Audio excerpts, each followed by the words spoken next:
And I think it's but natural that wokeism gets accompanied with its own brand of censorship, right? Yes, exactly. Uh, we are seeing, social media posts, for example, they are censored, and especially by big tech companies. You've called this the Californian way of thinking, and that sort Yes. of gets imposed on everybody else. And you see similar things, not just in the online space, but also offline space. I mean, authors getting boycotted or deplatformed, as they like to call it.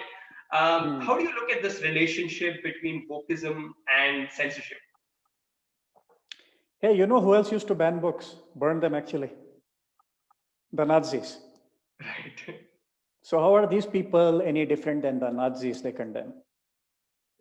And I think uh, hate speech should be allowed, despite what these woke people say. Like if you don't like a book, like most of them ban the book without even reading it. This reminds me of what they did with Ayatollah Khomeini and Salman Rushdie. Now these people are doing the same thing. How are these people any different than theists and religious people, right? If you don't like an idea in a book, I think hate speech should be allowed in general. Like in Norway, for example, I heard there's this very disturbing new law. I mean, thankfully, we live in India where such things are not happening yet, and I hope they never happen. But in Norway, like used to be the norm that in these Western civilized, so-called civilized woke countries, like if you express a disturbing opinion in public, you could actually face legal action, which is very wrong because who decides what is right and wrong, right? Now in Norway, I heard like even if you privately say something to someone, even that is counted as a crime, and you could face legal action and persecution for that, which is very, very wrong, which could actually backfire because most of these wokesters, some of them, not all of them, a lot of them come from a good place. They want to do good for society. They think in their childish, deluded mind, they think they're doing good for society. But the reason I'm saying hate speech should be allowed is because if we have Norway-like laws, people will just pretend to be good people. They'll hold a lot of disturbing views. I had held a lot of disturbing views. I come from a very conservative small town background. And I changed over the years, the 10, 12 years that I've been in Bangalore. I've changed my mind on a lot of things. Why? Because I was able to express myself freely. I was able to show that wrong side of mine. And people around me, that gave them a chance to notice what I was doing wrong and correct me, have a debate with me, change my mind.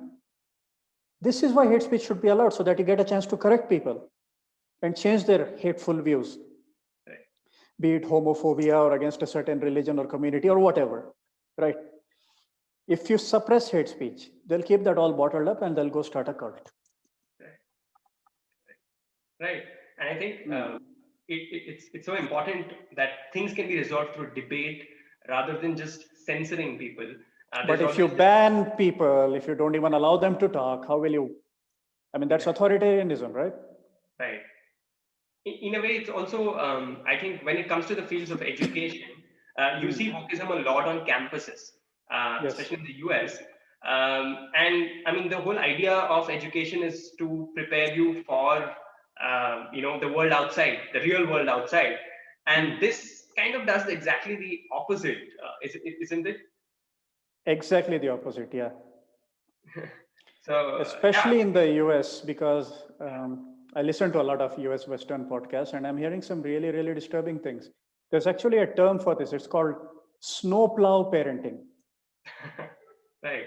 Let me explain that because in Indian context, it doesn't make sense.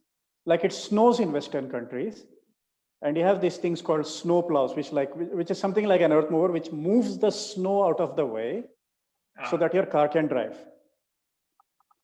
So that is the allegory here. Like parents also, they behave in such a way that they don't let their kids face any difficulty in life. They act like snow plows, just clearing the way for them. So their child just goes through life, never facing any adversity, any difficulty, any tough situation. But your parents are not going to be around forever. Right. You step into the real world and you actually deal with a disagreement or a negative situation. These kids, they're also sometimes called the daycare generation. They are not equipped mentally to deal with this. That's why they act so crazy. That's why they become wokesters. Namaste. We hope you enjoyed this Chitti Media content. Please remember to subscribe to us and switch on the notifications for this channel. For our other social media links, more content, and to support our work, please visit citti.net. Dhanyavad. Namaskar.